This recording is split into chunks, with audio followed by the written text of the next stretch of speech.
Today, we are going to be learning about the Pythagorean Theorem. Please pause the video now and gather the following materials. The Pythagorean Theorem comes from an ancient Greek philosopher known as Pythagoras, who we think lived around 500 BC. This theorem pertains to triangles, particularly right triangles, where one of the angle measurements is 90 degrees. Now, the Pythagorean theorem is used to find a missing side length of this right triangle when given the other two sides. Please pause the video now and get your Cheez-Its ready. Please grab 3 Cheez-Its and place them in a line, like this. Now grab 4 more Cheez-Its and place them like this, so that it creates a right angle. Finally, grab 5 more Cheez-Its and place them in a line, creating this right triangle that you see here. Now that we have our right triangle formed, we want to label each side of our right triangle. So we have leg A, leg B, and hypotenuse C. Our next step is to actually jot down what the Pythagorean theorem is.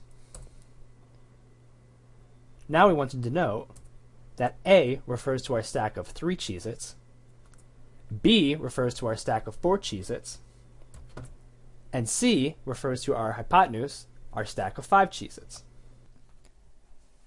Now, before we go about substituting in our stacks of Cheez-Its into our formula, we want to think about what it means to square a number, or even what the word square means in the math world. The word square can have 2 different meanings in the math world. It can refer to the geometric shape, which is a quadrilateral with 4 right angles and 4 congruent sides, or it can refer to the product of the number and itself. Let's see what happens if we combine the 2 definitions. So let's think about the number 5 squared. 5 squared is 25. Let's visually represent this as an actual square.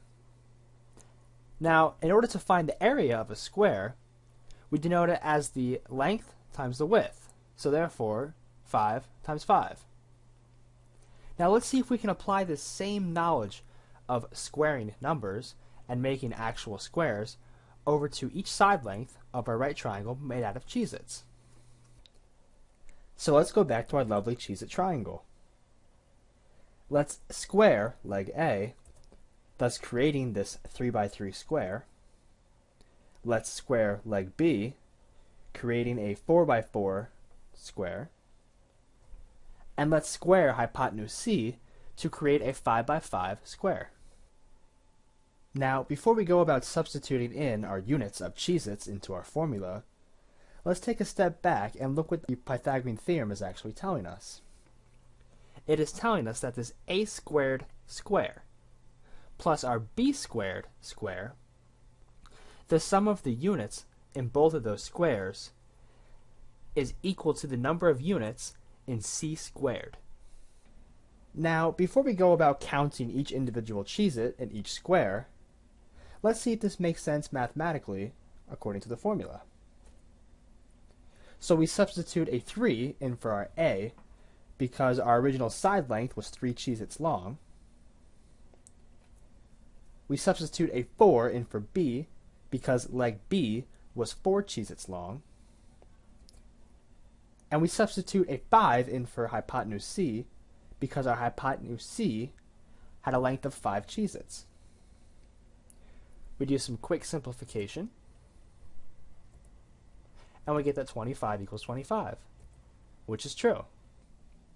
We have mathematically shown that this is correct, but let's count each individual Cheez-It just to make sure. Before we actually begin counting, let's create 2 columns to organize our Cheez-Its. Our first column is for the Cheez-Its in a squared and b squared, and the second column is for the Cheez-Its in c squared. Now, in order to get this transition right, I do have to turn my Cheez-Its in my c squared. So let's move the Cheez-Its. I move a squared directly into my first column. I start moving b squared into my first column.